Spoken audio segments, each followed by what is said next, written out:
Hi, everyone. Hello. Happy Thursday morning. How are we doing? Happy George? Veterans Day, actually, today. Yeah, It's what? today is. Happy Veterans Day today. Thank you. Yes. Happy Veterans Day. Anyone who has, I know I have some in my past as well. Yes, So give let's, them a shout out. Thank you for your service. And shout out to some of our folks here at Valiant. I know they're kind of shy about it, but they know who they are. So I want to say we thank you. really appreciate it. Yeah, Yeah. exactly.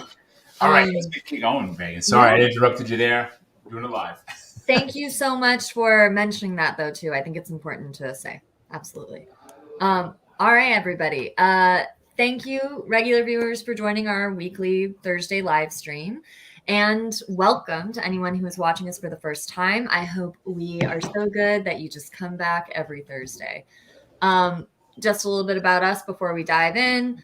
We are Valiant Technology. We are a managed service provider. We are based in New York City, but we do have a national reach. So feel free to inquire about our services. And to learn more about us, watch previous episodes. We have so many now. We have I would call it a rich library of content. Some of it are how-to videos. A lot of them are these discussions. You'll see other members of our team, all brilliant IT people, and all really interesting to get perspectives from on all our different issues. And if you want to join the conversation, we really like participants who drive the conversation. It helps us know we're answering the questions people actually have. Comment on our YouTube or our LinkedIn, and you can also watch our live stream via Twitter and follow us at thevaliantway.com, and to visit us online, www.thevaliantway.com, and send us some DMs, and we really, really appreciate it. Matt, you said we actually received some questions. Yeah. I woke up this morning and looked at my cell phone, and we had a couple of questions come in from folks around creating forms and integrating them with Microsoft SharePoint. So I'm going to respond to that email today, and then we're going to do a video tomorrow that shows a practical demonstration of how to do it. So that's pretty exciting. And while we're just doing opening remarks, I do want to thank Marnie Stockman from Lifecycle Insights for this lovely hat that she knit for me, custom built. You can see the contours are perfect. It's just really put your head well. I haven't I've thought about how much I like that hat this morning already. Like, it's a really great hat. I just wanted to say it because it was a very, very thoughtful gift to send, and it's keeping the noggin nice and warm, and it's keeping it in the proper environmental with tolerances. Yes. I'm not overheating, I'm not cold, just right. We're gonna get some good stuff done today. Exactly. So there we go. The human body has an optimal temperature that it needs to run at. That is true. George is like, actually, that's very actually it kind of does. 72 and sunny. No, we're plants or computers. The metaphors go both ways. Yeah, exactly. So, guys, our topic today is IT budgeting, right? I think we discuss a lot about planning, proactive service, all that stuff in the Valiant way, but you can't do any of that without a comprehensive IT budget, understanding how to allocate those funds. And I'll start with the first question: why even create a budget? I mean, I kind of just defined it, but having the right IT budget in place is the first step for any business for a healthy business decision-making process for your IT, and it can lead to growth. And if you don't attend to it, the exact opposite can happen. And you are more reactive, and you might see yourself in the red a little bit with unforeseen IT expenses as well. And Matt, I know you have some thoughts on what happens when a small to medium-sized business doesn't have an IT budget. Do you want to speak to that a little bit? Sure. It I guess that's what I'm here to do today. It can be very painful. I've definitely worked in situations in businesses where there was no true budgeting process for IT. It was always a process of requesting finances for getting certain things done, for resources. And that's just a really unhealthy way to work. In fact, it's one of the reasons I moved on from a job once, because as someone running an IT department, you have to understand the resources you have, the goals that are put in front of you, and the procedures the steps that you're going to take to be able to achieve those goals. And, there's a little bit of a kind of like a triad there. If you take something out of those three, everything falls apart. Yeah. And when they have to do something like get a new accounting server because the one that you have is 48 or 50 months old and it's starting to smell like the power supply is going to get on fire. And, there's no budget to plan. There's no money to reallocate from one area to another. And it becomes, let's let it catch fire, then we'll replace it. That business is not planning for its own success. That something like that transcends the financial side to the strategic. I'm trying to use a word that's not going to come off wrong here, but there's a certain amount of ineptitude that came off of that type of statement to me, where it's like, yeah, we'll just let the server fail and then we'll replace it. Well, there are a million other things that we can do that are going to keep us running and make sure that the lights stay on. If you don't want to choose those, that tells me a lot about the business itself. Yeah. And is a warning sign. I think that's the way to put it. It's a warning sign because, it's a foundational not requirement, but I think an important item for a business to have in order to function. And if you're going to openly kind of look at it and go, it's not that important, I suspect that the same thing could be said about the technology or the human resources or other parts of a business that are just as vital. Yes. And I think that at the end of the day, businesses are entities that perform some sort of transaction for a financial benefit. So if you can look at that as being a basic definition of a business and you're avoiding the budget, that's a problem. I think that the thing to keep in mind too is that generally speaking, if you're budgeting for something, you're thinking about it. It's a great tool. Awareness, right? Mm-hmm. It's how I always like to approach it is it's the translating the technological need of the business into the financial work of the business, right? Like even nonprofits, people say, well, nonprofits, they're above the bottom line, but you would be amazed at the type of accounting that goes into a nonprofit. I mean, if you're following, say, FASB accounting rules, and you've got your restricted funding, your non-restricted funding, and all these other things that are going on it's incredibly complicated. It's like adding 2 more layers of complexity onto your standard ideas around budgeting. Right. And I got to tell you, some nonprofits I've worked for, I think that they handle their budgets the best of all the SMBs I have personally worked for over the years. And I think it's because it's so critical to their ability to operate and provide benefits to whatever communities they're trying to service. And I think that we can learn a lot from what they do. Correct. And I think that they being accountable to the board and to their benefactors and to their community, it forces them to be much more rigorous in the process. And so we find that I found over the years, most folks don't put together an IT budget. Even myself, it took us a long time here at Valiant to be really responsible and to develop one that wasn't, more than a napkin sketch. Writing some numbers on a piece of paper is not a budget, right? That's just writing numbers on a piece of paper.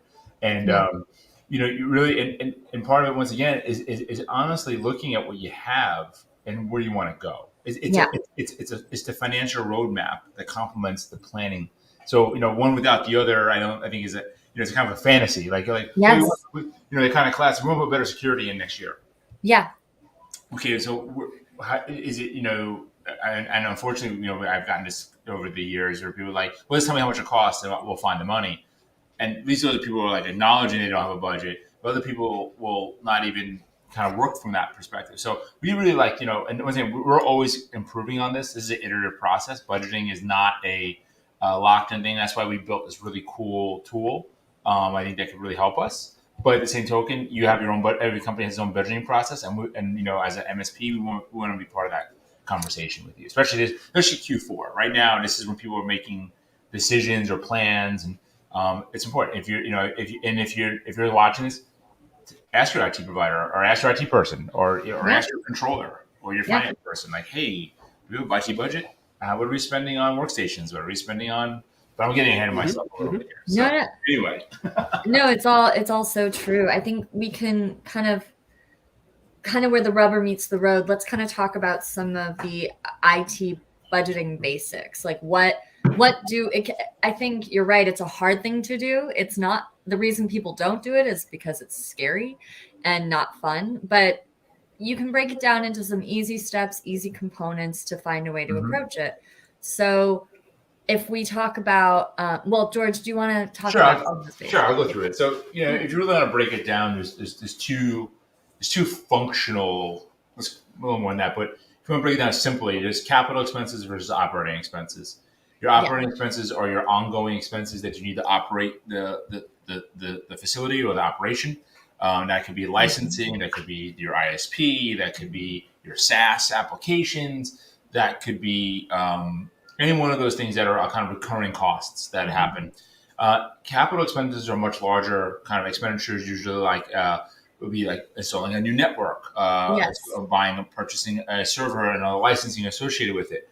A lot of changes happened in the last, let's say, 20 years, specifically the last 10 around cloud and ongoing recurring services versus large capital expenditures. If you look at the time horizon, what you spend in a 5-year span used to be, you buy a server, you buy a licensing, you keep it for 60 months, plan for its replacement, and kind of have this kind of solid, shall we say, like predictable plan. You knew exactly what was going to happen. Correct, because but it had a lot of constraints. The server can only have so much storage, it can only have so much horsepower, it can only run so many virtual machines, it can only do XYZ things. Obviously, with SaaS applications and kind of recurring charges, you only consume what you need, and it scales up and down. And so, in some ways, it's not particularly a savings; it's just a different way of accounting for, or a different way of financing it, because you're using it more as needed. And so you really got to look at those two expenses. So you really want to divide them. So to saying these are capital expenses, things that I know I need to buy in the next year, such as workstations, any kind of server or network infrastructure, hardware. Would you classify those as assets that become your possession as opposed to something that isn't necessarily tangible? That's correct. You can depreciate those costs over, depending on how you purchase them. Some can be depreciated over the course of its life. Sometimes you do upfront depreciation, where you're saying like, hey, since if you use an equipment lease, that sort of thing, and you can say, okay, let's say the thing costs $50,000, and we're going to take a $40,000 depreciation the first year because I bought a lease, and it's the way you bought it. So talk to your accountant. We are not tax planners in any way, shape, or form. This comes with a caveat, but there's a lot of ways you can allocate or purchase equipment, especially capital investments. One thing I will want to say here is that right now, with so much of our supply chain constraints, if you are investing or looking to invest in a capital project, such as a network refresh, server refresh, I start talking about it now for the next 3 months or 6 months out, because certain components are still constrained. There's shipping delays and everything. So I think we have to do a lot more planning now than we had, let's say, 2 years ago. 2 years ago, we had a live just-in-time delivery. You knew, the supply chain was much simpler. So here is, some of the challenge in that. Now, the flip side is you have recurring charges, recurring, operating expenses, and that can be stuff like your ISP, as a SaaS applications, your Office 365 or Google licenses, Salesforce, your core applications that may be SaaS, and you want to track those. You really want to know what your costs are on those, because I think sometimes they get lost in other budgets, particularly around sales and marketing teams. Unfortunately, they'll tend to buy applications. I'm not looking at you, Matt. You're very transparent. You're great about it. But you're just not to interrupt, but sprawl is what you're getting at. Cloud sprawl, correct. Sprawl. So I haven't heard that. Wow. Sorry. Now I learned something on this. Maybe I should have said right. I think it was from an email that I sent out to you guys. Yes. But was that where it came from? Yes, of course. I read it. That was a definition from what is. And, the idea of cloud sprawl, and I think it's worth just mentioning here, because I think it's a great way to put a term on what you're describing right now, is when you have services and you don't necessarily keep track of them. Let's say you're a company of 40 people, you've got 40 licenses for Office 365, you downsize a little bit, you're now a 35-person team, but you're still paying for those extra 5 licenses. Now, that could be a tiny bit of money, but, it's a little bit here, it's a little bit there. You have to look at how many services you have. And if you look at one of our streams on cybersecurity, like the average person has like 30 or 40 passwords for work. So if you look at those and say, it's a little bit of here, a little there, it's going to aggregate into a significant number that can be directed into something else that you need. Correct. Expense control is a core component of profitability in any business. Yeah. If you're and unfortunately, what happens is if you're not budgeting for it, you don't really know what you weren't supposed to buy or not buy. I found that's a really common thing where people are like, you start looking at their expenses, you're like, hey, do you know about this thing? Do you know about this? And people are kind of looking, like scratching their head. They're like, well, we see this on the firewall. We see this on workstations. We see behaviors. We know stuff's happening. We're actually working with some other companies, some new products around understanding cloud SaaS application utilization. Just because we think this is a massive problem for most companies. And it's multi-headed, right? There's an expense problem. There's the data leakage problem, because you don't know what data is living out in those things. And then finally, there's a security problem, because those passwords might be reused or recycled. Yep. And you just want to, if you don't know about it, you can't secure it. And, Yes. and the budget's a really core tool in this, because if something's outside the budget, you're like, well, what's this, $2,000 here? And I can tell you, here at Valiant, I run part of the business as well. I use the budget probably daily at times, depending on what time of month it is, part of the month, because you really want to know, hey, why is our shipping expenses gone up so much, or why does this new product here? And usually it's very innocent, but it's a great way of control, and control is not a bad thing, especially when it comes to expenses. So I think that really understanding where your spend goes is a great way of doing more than just controlling the dollars. It's part of your overall security posture as well. Yes. So, kind of classic, whoever controls the purse strings controls the environment. If you don't let people add in things or buy things without a thoughtful pre-thought of it, you can prevent a lot of the issues that we're talking about with the sprawling business. So, did you just take IT budgeting and put it up against UN? I might have. Wow, that was good. All right. Well. But no, being aware of what you have is incredibly important. And the inventories, I mean, I think one of the first things I learned about accounting, or at least kind of finance related approaches for anything related to technology and budgeting, was depreciation schedules. And that kind of made it easy for me to understand how long a machine should exist. If we're going to buy workstations and we're going to depreciate them over 36 months, I'm going to make sure that they run for that period of time, and then I'll be ready to replace them, because I know the budget's going to be there. It's going to be planned for. And that makes a huge difference. And it's not just with regards to IT or operations in general, but the experience of your customers. I'm not your customer. Sorry, I'm thinking in my business services kind of like mindset right now, the old stuff. But yeah, your staff. If it's understood how budgeting works when it comes to technology, people are going to understand when they're going to have new equipment, when something is going to get replaced, and they're not going to feel like they're sitting here year after year with a machine that's kind of broken down. I think everyone's been there. Yeah, we've seen prospects. We look at places and we're like, these workers definitely feel forgotten, or they don't feel taken care of. Actually, the first time that a Valiant staff member, like a service team member, came to my office when I worked at Latina, he walked into my office and he saw that I had an iMac with no front fascia. So it was like the speakers and the fans and everything were there. And actually, this was Darren. He just looks and he goes, he points like this. He goes, is that real? And I was like, yes, it is, my man. He's like, all right, we're going to help you out. But that it's sort of like, that was me as the IT guy, not really caring what my equipment looked like. I knew it was functional, but if I were an everyday staff person, someone that wasn't a part of the IT department, and I had that in front of me, I would have been like the angriest person in the world, because it's like, you expect me to output stuff, but you're giving me half of a machine. And I think that even on the budgeting side, to be able to know when things are coming in and communicate that to team members so they understand that they have the tools that they need to get the job done makes a huge difference as far as influence on company culture and just making sure everyone's happy and productive. Well, and conversely, it may be that you don't have the money for it.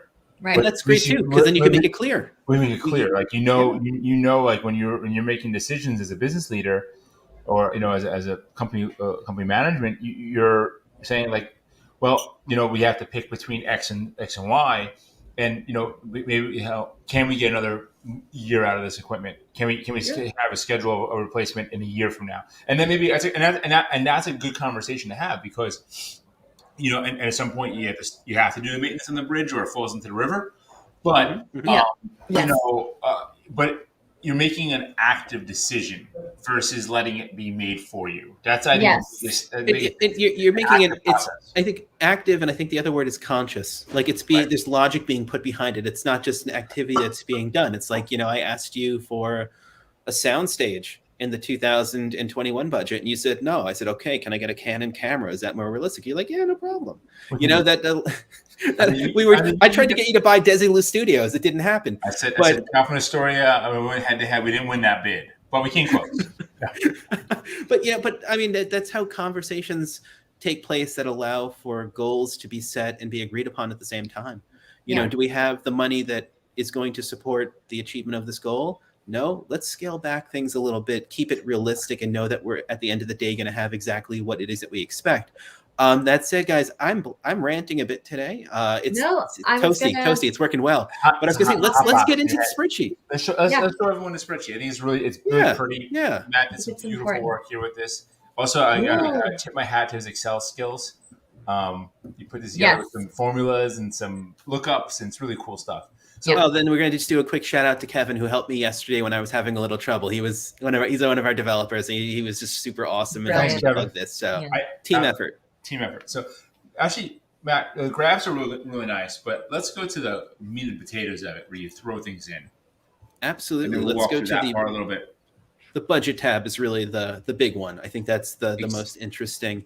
You go ahead and you talk through, and you just let me know, and I'll drive along. So I think we're not going to really manipulate this too much, but I think those numbers are pretty accurate. But I think what we're showing here is that using this budget template, and obviously please use it the way you feel useful, enjoy it. Has a lot of, I think it has some use. And really what it does is it gives you the things you should be thinking about for your budget. Now, what it doesn't necessarily break down is your applications, but that might be a bit of your own addition to it. Let's say you use Salesforce. Let's say you use some kind of quoting application.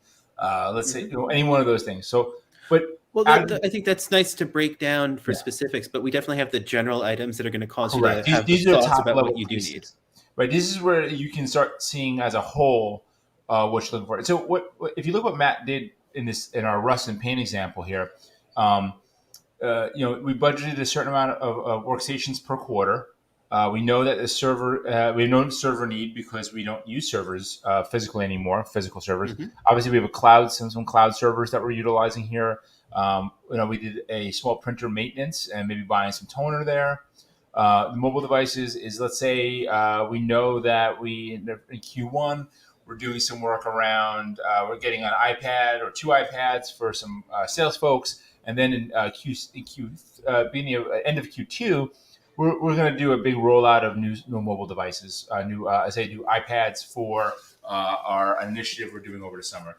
So I think that's the kind of thing that where you start saying like, well, what's going to happen this year, and you start looking at your potential needs to support the business.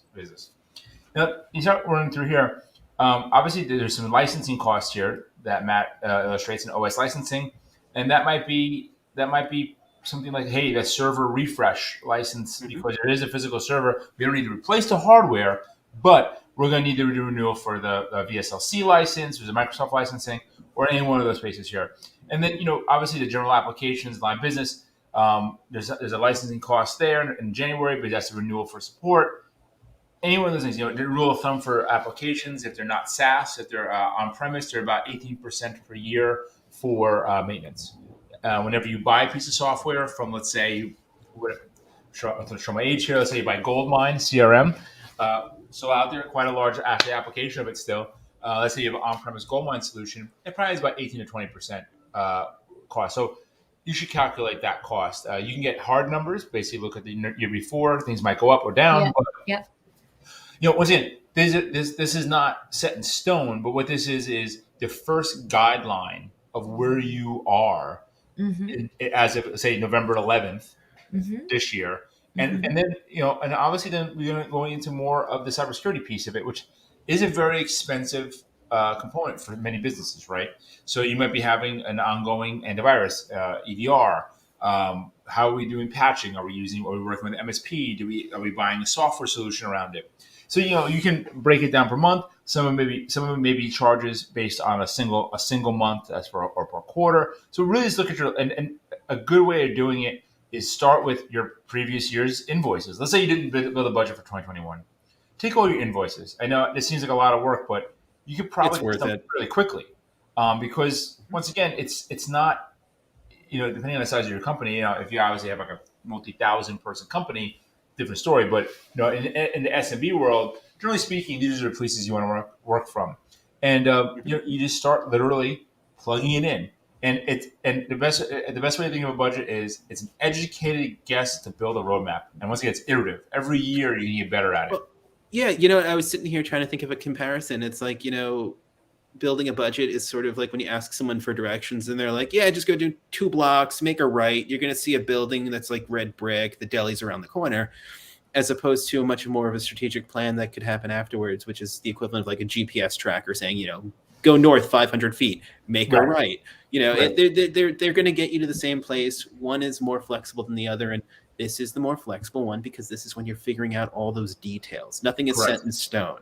And I think what was really important for budgeting, and this is where I think, and I'll say it, I've definitely not succeeded myself here, is when you go to the next tab over, Matt. Actual. Mm-hmm. So actual is where you plug in what you actually spent that Right. month or quarter, not month. Now, this can be a little tricky because you have to set up your chart of accounts correctly in your accounting package. There's a little bit of doing. But if you're running an IT team or you're running an IT department, knowing these costs can really justify or help you justify an expense. Not knowing and really what you want to try to do is prevent the surprise cost. That's the biggest. Is if you're a CEO or CFO, COO, you're planning for the year, and the IT person comes up to you and says, "Oh, by the way, I forgot to tell you, we have to buy $15,000 worth of licensing in February." Well, that's going to screw up their plans. That could knock out their profitability. That could take funds that might be utilized for other things. And the other thing is, no space for contingencies. I think that's the other piece you want to keep in mind. You always want to have wiggle room. And I mean, I don't really know how good of a practice this is to say, George. It's not really my thing. But when I'm putting together a budget, I usually try to pad things a little bit here and there. Small, minute amounts that I know, not for cheating anything, but like I know there's another $500 in the servers thing for 1 month. That way, if something goes wrong, I have a place to look for to find what I need, and you don't go overboard with it. But I think it's just a matter of rounding numbers up a little bit now and then. If something's going to be 1,280, it's 1,300. But it's a guide. Yeah, it's your guide, and you're. I think it's very complex and very difficult to be 100% accurate in a budget because there are contingencies. One you might be budgeting for, let's say, a 15-20% workstation refresh, but the company wins 5 new clients, and all of a sudden we're hiring 7 new people. Right. Another great example is, look, there have been pricing increases for Office 365 recently. Correct. And I have to look into it. I know that they happened. I didn't really read too much on it. They're starting in March. They're about 25%. Okay. All right, good. So it takes place in 2022. So at least you can anticipate that pricing increase. But had that been something that happened overnight, it's nice to have a plan in place so that you're not being completely reactive and not knowing where that money is going to come from. Because if you're using Office 365, you probably need it for your business to function. It's pretty important. It's kind of vital. Yeah, you can't just be like, we won't use that. And so, exactly. Sorry, Megan, go ahead. No, it's okay. I'm just looking at time. I was hoping, would you mind showing us the calculations? Yeah, show us the calculations. Well, the calculations is really just a tab that's used to populate the dashboard.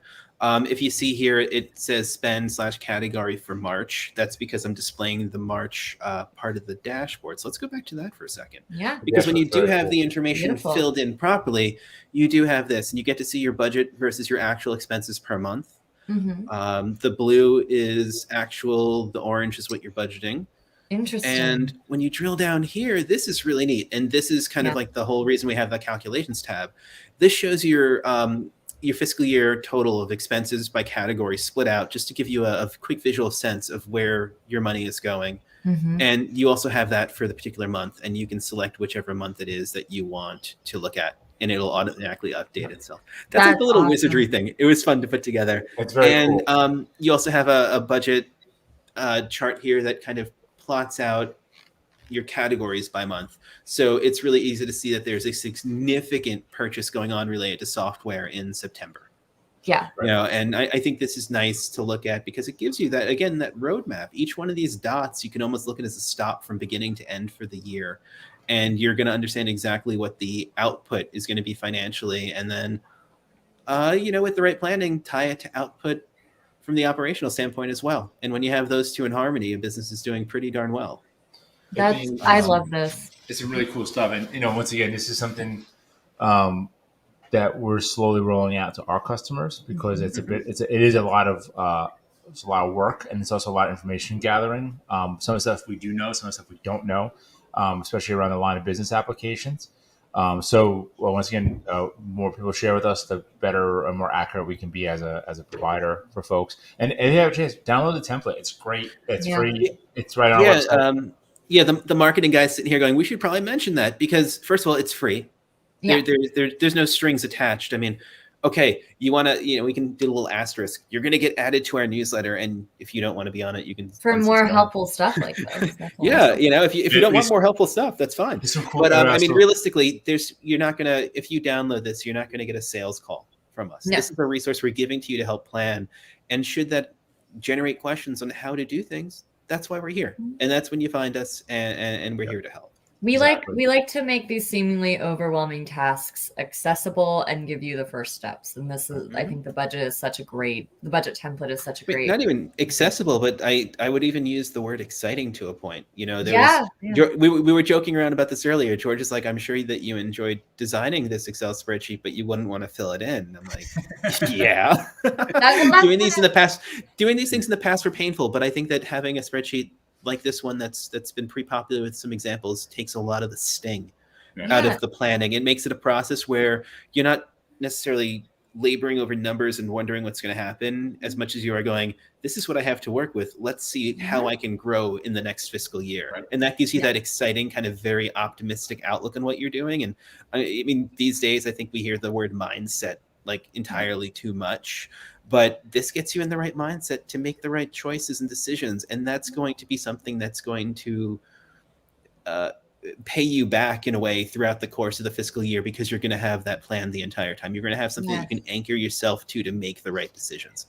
I think there's no worse feeling in business than a feeling of being adrift and not having something to latch on to in order to make the right decisions. I mean, that's it. I feel it in my stomach as I'm talking about it right now. And I'm sure that many small business owners are probably shaking their head right now going, yeah, that's it. And I think that taking the right steps with regards to planning, especially finances, and using tools like the one that we're making available here are a big way to kind of take that almost like that negative sense from that work. It's no longer a chore. It's something that you're doing that's going to improve things in the future. Yeah, it's just, I think it's treated, there's a negative mindset around this stuff a lot. And I think like you were saying, we're trying to change that because it has to be done. And why not make it easy and efficient?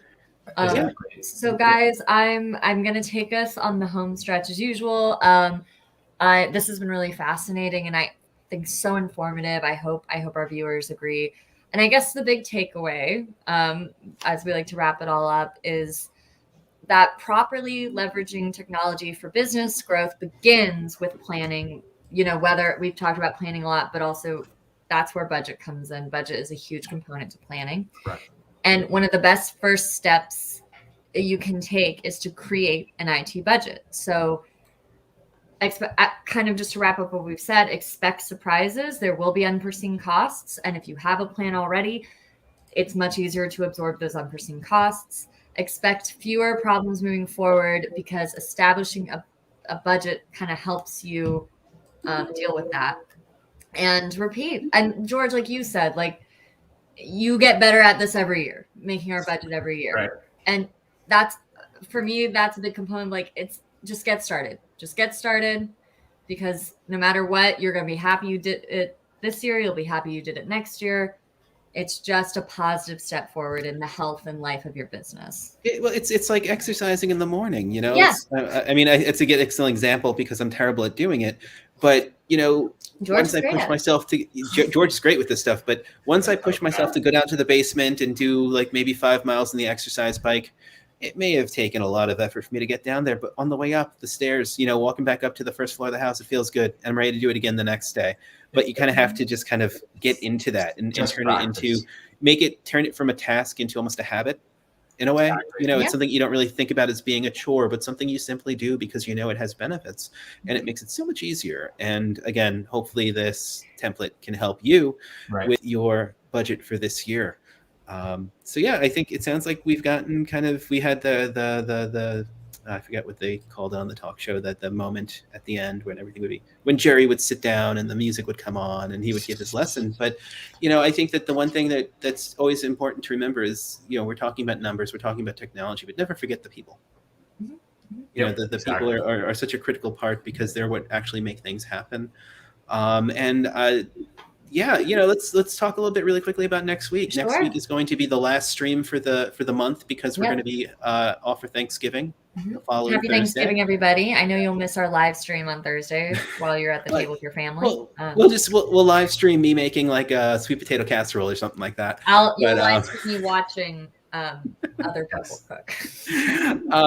But I think next week what we're going to do is kind of talk about how very big changes can start with very small ideas. I think that a lot of some of the things that we've had internally as breakthroughs here in the company over the past 5 years have always started from just small, hey guys, what do you think of this? Or wouldn't it be cool if?